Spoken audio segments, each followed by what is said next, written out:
नमस्कार, मैं हृदय कुमार प्रतारक पूर्वी चंपा से आप सबों का स्वागत करता हूं। नई शिक्षा नीति का व्यापक असर पड़ने वाला है।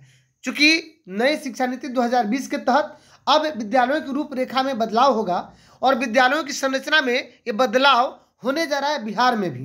तो अनेक मध्य विद्यालय अब प्राथमिक विद्यालय हो जाएंगे। तो जब मध्य विद्यालय प्राथमिक विद्यालय हो जाएंगे तो वेतनमान वाले प्रधानाध्यापक का क्या होगा? क्या उनका प्रत्यर्पण होगा? दूसरी बात कि बहुत सारे जो 6 to 8 वाले जो विद्यालय हैं वो मर्ज हो जाएंगे। और तीसरी बात कि बहुत ऐसे विद्यालय हैं जो हाई स्कूल 10+2 तक चलते हैं सिर्फ, यानी हाई स्कूल से 10+2, अब वे क्लास 6 से लेकर के 12 तक चलेंगे। तो फिर उनका संचालन कैसे होगा? विद्यालय प्रबंधन समिति, विद्यालय शिक्षा समिति कौन सा करेगी? इन सारी बातों की जानकारी। और हेडमास्टर्स का क्या होगा? फिर प्राइमरी जो मिडिल स्कूल बन जाएंगे उसमें प्रधान शिक्षक का क्या होगा? इन सारी बातों की जानकारी आज की वीडियो में पड़ताल करेंगे। तो अगर आप मेरे चैनल पर नए हैं तो मेरे चैनल को सब्सक्राइब जरूर कीजिएगा, बेल आइकन जरूर दबाइएगा। अगर ये वीडियो आपको अंत तक अच्छा लगे, अगर समझ में आए तो इस वीडियो को शेयर सबसे अधिक कीजिएगा। आइए शुरुआत करते हैं। सबसे पहले कि बिहार सरकार शिक्षा विभाग बिहार पटना अधिसूचना आज का ही है 17/2/2025, यानी आज 17 फरवरी की ये 380 आप देख सकते हैं संचिका संख्या यहाँ पे 11/22 इतना। तो विभागीय पत्रांक का कुछ जिक्र किया गया है। इस जिक्र में ये किया गया है और कहा गया है कि पहले जो 8/3/7/294 दिनांक 23 फरवरी 2007 द्वारा मध्य विद्यालयों में 8वीं कक्षा तक की पढ़ाई प्रारंभ की गई। साथ ही 8वीं कक्षा से प्रारंभ होने वाले माध्यमिक तथा उच्चतर माध्यमिक विद्यालयों में शैक्षणिक सत्र 7-8 से 8वीं कक्षा में प्रवेश नहीं लेने का निर्णय लिया गया था। दूसरा बिंदु कह रहा है कि वर्ग 1 से 8 तक के विद्यालय का प्रबंधन एवं संचालन बिहार बच्चों का मुफ्त एवं अनिवार्य शिक्षा नियमावली, जो RTE बोलते हैं, राइट टू आपको एजुकेशन जो है पॉलिसी है, उसके तहत, यानी शिक्षा के अधिकार के तहत इसमें कहा जा रहा है कि 2013 के अनुरूप गठित विद्यालय शिक्षा समिति द्वारा एवं राजकीय तथा राजकीयकृत प्रोजेक्ट कन्या उच्च माध्यमिक विद्यालय का संचालन एवं प्रबंधन क्रमशः। अब देखिए, कहने का मतलब ये है, इसमें दो बातें हैं। एक बात ये कहा जा रहा है कि मुफ्त जो अनिवार्य शिक्षा नियमावली जो आया, यानी गठित विद्यालय शिक्षा समिति द्वारा एवं राजकीयकृत तथा राजकीयकृत प्रोजेक्ट कन्या उच्च माध्यमिक विद्यालय का संचालन प्रबंधन क्रमशः विभागीय अधिसूचना संख्या 791 दिनांक 18/5/2006 एवं बिहार राजकीयकृत माध्यमिक एवं उच्च माध्यमिक विद्यालय प्रबंधन समिति के गठन एवं संचालन नियम 2022, यानी इसमें दो नियमावलियों का जिक्र किया गया है। जो एक आपको बता रहा है कि एक 2006 का 18/5/2006 का, एक जो है नियमावली 2022 के अनुरूप गठित विद्यालय प्रबंधन समिति द्वारा किया जाता है। अब ये कह रहा है कि वर्तमान में राष्ट्रीय शिक्षा नीति 2020 के परिप्रेक्ष्य में मध्य विद्यालय एवं माध्यमिक उच्च माध्यमिक विद्यालयों में कक्षा के संचालन में परिवर्तन करना अपेक्षित है। तो अनुरूप समीक्षोपरांत निम्नांकित निर्णय लिए जाते हैं। और यहाँ पे कहा जा रहा है कि अब जो निम्न निर्णय लिए गए हैं उसी निर्णय के तहत अब हमारे विद्यालयों का संचालन होगा। और निर्णय क्या है? आइए, सबसे पहला जो निर्णय है वो कहता है कि राज्य में पूर्व से संचालित राजकीयकृत प्रोजेक्ट कन्या माध्यमिक और उच्च माध्यमिक विद्यालयों में से वैसे 836 विद्यालय जिसमें वर्ग 9 से 10th 12th, यानी जहाँ पे सिर्फ 9, 10th, 11th, 12th की पढ़ाई होती थी, वहाँ पे भी अब क्लास 6, 7, 8 की पढ़ाई होगी। अर्थात जो 836 PM श्री जो विद्यालय जो थे, आगामी शैक्षणिक सत्र 2025-26 से PM श्री विद्यालय के तहत 6 से 12 तक, यानी 12वीं तक की पढ़ाई अब होगी। और इन विद्यालयों की सूची भी इनके साथ संलग्न की गई है 836। और कहा गया है कि साथ ही वर्ग 6 से 12 तक की एक शैक्षणिक एवं प्रशासनिक इकाई माना जाएगा। अब जो पहले था कि 1 से 5 अलग, 6 से 8 का कुछ अलग रुतबा था, और 1 से 5 था, फिर आपको 6 से 8 था। बहुत जगह जो प्रारंभिक विद्यालय थे 1 से 8 थे वहाँ पे, और 6 से 8 जो सिर्फ वहाँ पे 6, 7, 8 का ही पढ़ाई होती थी, और बाकी 9, 10th और 10+2 यानी हाई स्कूल कहिए उच्चतर विद्यालय हुआ करते थे। लेकिन अब कहा जा रहा है कि 6 से लेकर के 12 तक एक ही शैक्षणिक एवं प्रशासनिक इकाई माना जाएगा। और चूंकि नई शिक्षा नीति के तहत हाई स्कूल अब क्लास 10th में तो परीक्षा होना नहीं है, सीधे 12th में परीक्षा होना है। तो बहुत सारे विषयों को लेकर के अब क्लास 6 से लेकर के और 12 तक की एक इकाई माना जाएगा। कहा गया है कि अब इस विद्यालय में जो पढ़ाई होगी 10+2 तक, 6 से 8 तक का, तो संलग्न सूची के राजकीयकृत जो प्रोजेक्ट कन्या माध्यमिक एवं उच्च माध्यमिक विद्यालय में जो वर्ग 6 से 8 के कक्षाओं के संचालन हेतु उक्त विद्यालय के परिसर में अवस्थित अथवा सबसे नजदीकी मध्य विद्यालय के वर्ग 6 से 8 तक के छात्र एवं शिक्षकों का संविलियन संबंधित उच्च माध्यमिक विद्यालय में किया जाएगा। यानी ये जो 836 की जो सूची जारी की गई है, अगर इसी के अंतर्गत कोई अगर चलता है वहां पे 6 से 8 विद्यालय, तो उसको या तो इसमें संविलियन कर दिया जाएगा या इसके सबसे नजदीक का जो मिडिल स्कूल होगा वह अब प्राइमरी हो जाएगा, और उस मिडिल स्कूल के जो भी हमारे छात्र और शिक्षक होंगे ये सभी विलयित हो जाएंगे, यानी इनका विलय हो जाएगा कहाँ पे, वैसे 836 जो विद्यालय जहाँ पीएम श्री चलते हैं जो 9, 10, 10+2 तक है। तो और 2025-26 से शुरुआत हो रही है, अर्थात जो मिडिल स्कूल हुआ करते थे अब वो प्राइमरी सेक्शन चले जाएंगे, क्योंकि आगे क्या लिख रहा है देखिएगा, और 6 से 8 तक के छात्र एवं शिक्षकों का संविलियन संबंधित उच्च माध्यमिक विद्यालय में कर दिया जाएगा। उच्च माध्यमिक यानी जो हाई स्कूल 10+2 जो बना हुआ है, जिस मध्य विद्यालय के वर्ग 6 से 8 का संविलियन उच्च माध्यमिक विद्यालय में किया जाना है में यदि पूर्व से विहित वेतनमान, अगर पहले से वेतनमान वाले परमानेंट जो हमारे 9300 स्केल वाले जो शिक्षक हैं, अगर वे वेतनमान वाले प्रधानाध्यापक हैं वहाँ पे, तो उनकी स्थिति अब क्या होगी, तो कहा जा रहा है कि विहित वेतनमान के प्रधानाध्यापक नियुक्त हो तो उन्हें अन्य मध्य विद्यालय में स्थानांतरण किया जाएगा, यानी दूसरे मध्य विद्यालय में वो चले जाएंगे।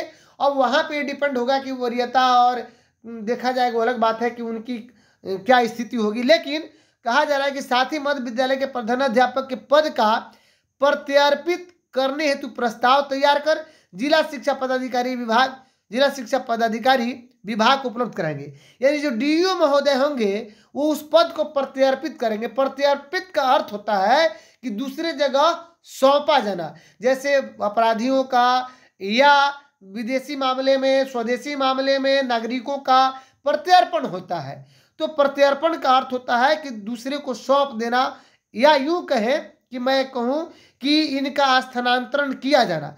ये अपना वहाँ के डीओ साहब कहेंगे कि चलिए अब चूंकि वो प्रधान जो 9300 स्केल के प्रधानाध्यापक के रूप में थे, तो जो विद्यालय अब 1 से 5 हो जाएगा, 6 से 8 जो चल रहा था, क्योंकि वहाँ के छात्र और शिक्षक 9, 10, 10+2 में दूसरे जगह सम्मिलित हो जाएंगे, तो वहाँ के प्रधानाध्यापक का दूसरे जगह स्थानांतरण होगा या उनका प्रत्यर्पण होगा। कहने का मतलब यही है, क्योंकि अब 1 से 5 को रहेंगे नहीं, 1 से 5 में तो प्रधान शिक्षक रहेंगे।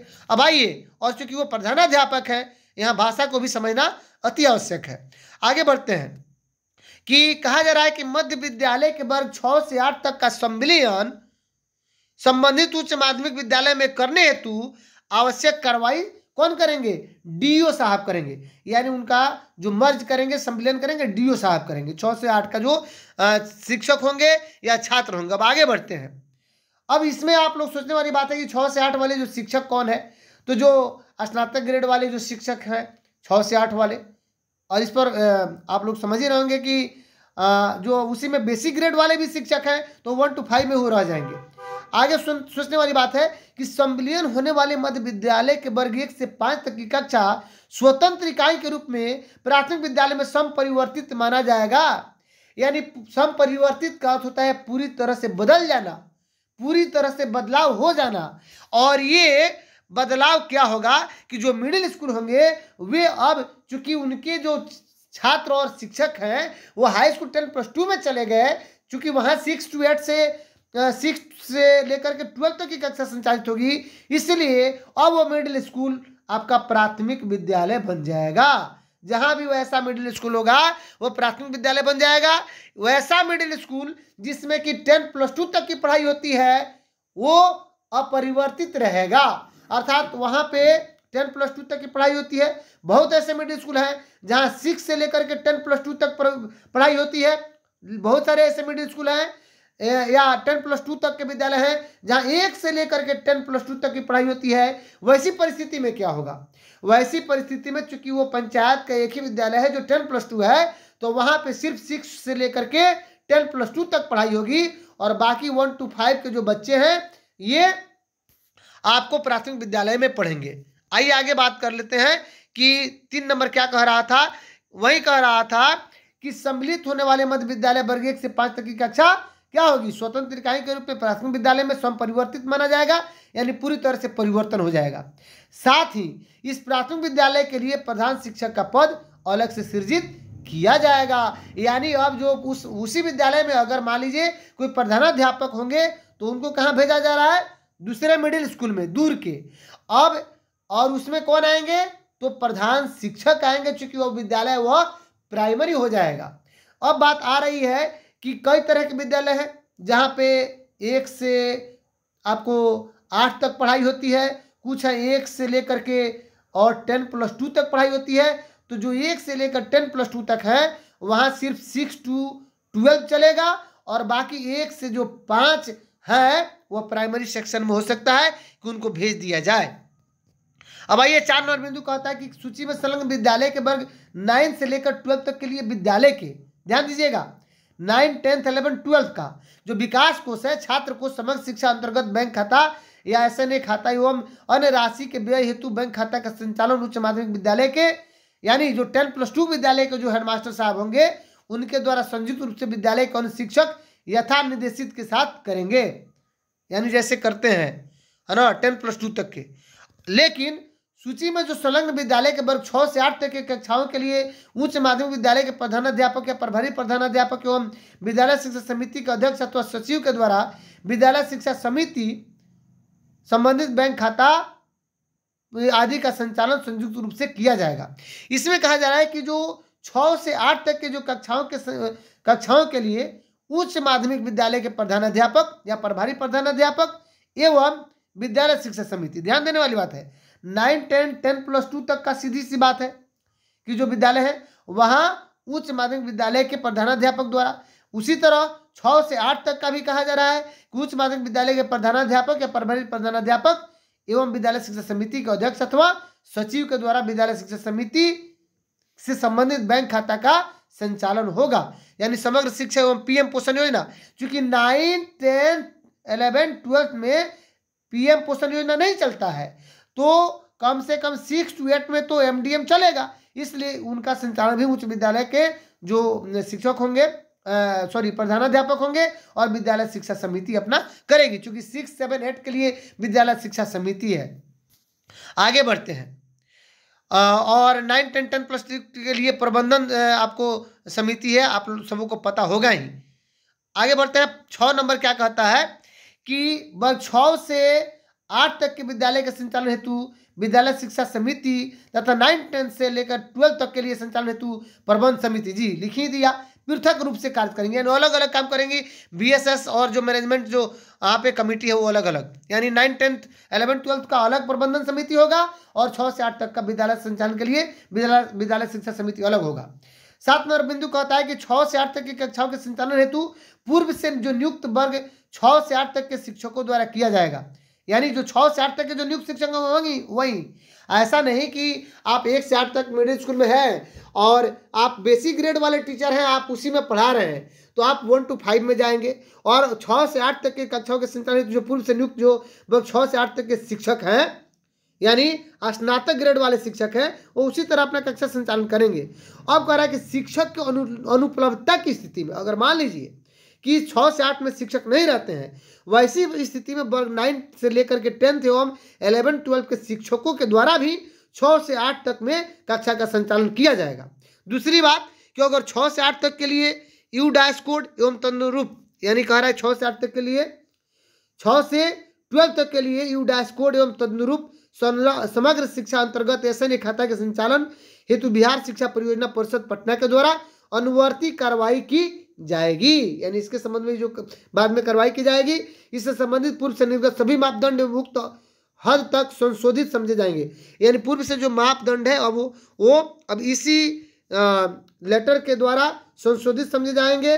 उक्त पर सक्षम प्राधिकार का अनुमोदन प्राप्त है और ये लेटर अपर सचिव सुनील कुमार जी का निकला हुआ शिक्षा विभाग का। तो सबसे बड़ी खबर यही है कि बहुत सारे जो मिडिल स्कूल हैं प्राइमरी स्कूल हो जाएंगे, वहाँ के टीचर हाई स्कूल 10+2 में शिफ्ट हो जाएंगे और जो प्राइमरी स्कूल हो जाएंगे वहाँ पे हेड टीचर आएंगे। अगर वहाँ पे पहले से प्रधानाध्यापक के रूप में कोई कार्य कर रहे होंगे तो उनका क्या किया जाएगा, प्रत्यर्पण होगा, यानी दूसरे विद्यालय में उनका स्थानांतरण किया जाएगा। इसकी सूची डीओ साहब देंगे और प्रधान शिक्षक की बहाली भी होगी 1 to 5 के लिए। तो ये सबसे बड़ी बात है। और जो शिक्षक हैं वो स्नातक ग्रेड वाले ही शिक्षक 6 to 8 वाले वो जाएंगे उस ग्रेड में जो 6 to 8 वाले शिक्षक होंगे हाई स्कूल 10+2 वाले विद्यालयों में।